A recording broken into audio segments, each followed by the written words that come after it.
Hello, Pickle Friend. I'm really glad you came today. I want to show you something, though, before we get started. Do you see my shirt? This is Punch, this little monkey. And he's a little monkey who lives at the zoo, and he's one of my favorite stories of the year. I'll tell you about him in a minute. And this is little T. She's been sitting with me today, and she has some things she wants to say. But today we're going to talk about something I think a lot of you have felt.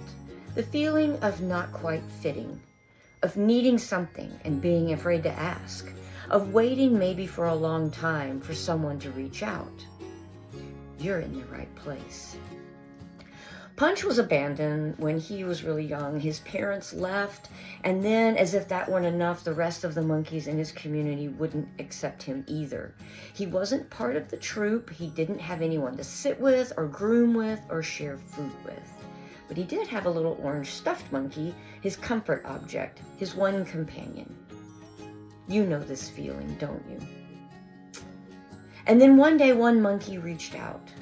Just one, and everything changed. Punch has a mom now, he has a girlfriend, he has a family, not because he became a different monkey, because one member of his community decided he was worth knowing. And I know that story sounds familiar to you. Like a lot of us. Yeah, it really does. Can you tell me about that feeling, the one Punch had? Have you ever felt it? I thought asking for things meant I was too much, so I stopped asking. That's a really honest thing to say. And I think, Pickle Friend, you might know exactly what little T is talking about. A lot of neurodivergent people stop asking for accommodations, stop raising their hands, stop saying, I need this a little differently. Not because they don't know they need things, but because somewhere along the way, asking stopped feeling safe.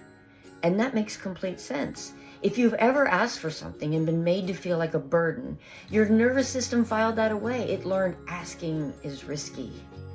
That's not a weakness. That's your brain doing exactly what brains do, protecting you based on the data it has. But the data can change.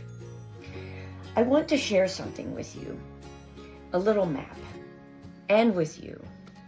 So when people find this community, when neurodivergent adults find a space that feels like it might be for them, they usually travel through 4 stages. The first one is recognition. That's the moment you see yourself, maybe in a video or a conversation or a diagnosis. Something clicks and you think, oh, that's me. That's been me the whole time. That was scary for me, seeing myself. It can be. Because when you finally see the pattern, you also see all the years before you had the words for it. The second stage is safety.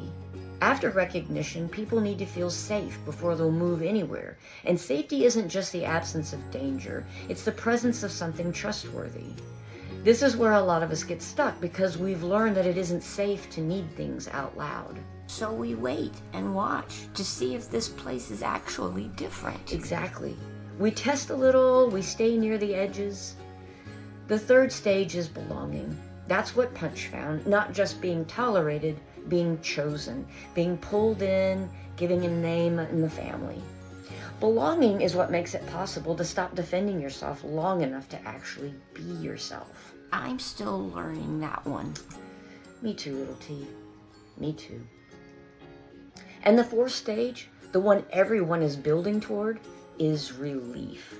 The exhale. The dropping of the armor, moving through a day without spending most of your energy managing how you appear. That's where we're going, all of us, together. I want to say something very carefully and directly before we close. You are allowed to ask for what you need. At work, in school, in relationships, in this community. Have to hand someone your whole story. You don't have to explain every way your brain works before you're allowed to ask for one small thing. You can start small, one specific ask, one true thing. I do better with written instructions. Can we meet at this time instead? I need a few minutes before I can respond to that. And here's what I want you to know about the asks that don't get a yes. A no tells you about the space, not about you. Punch being rejected by his troop wasn't about Punch. It was about a troop that hadn't learned how yet.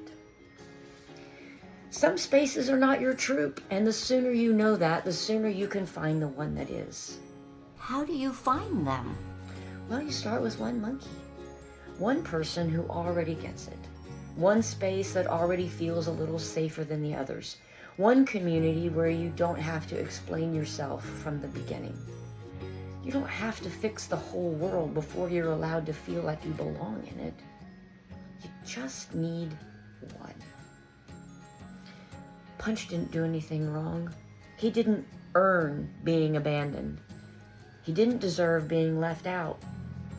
He just kept being Punch, small and himself, holding his little orange monkey, waiting. Until someone looked over and decided he was worth knowing. So, little T, what would you want to say to someone who's waiting for their one monkey? I'd say it's okay that you're still waiting. It doesn't mean you're too much. The jar just hasn't been big enough yet. You were never too much. The jar just wasn't big enough yet.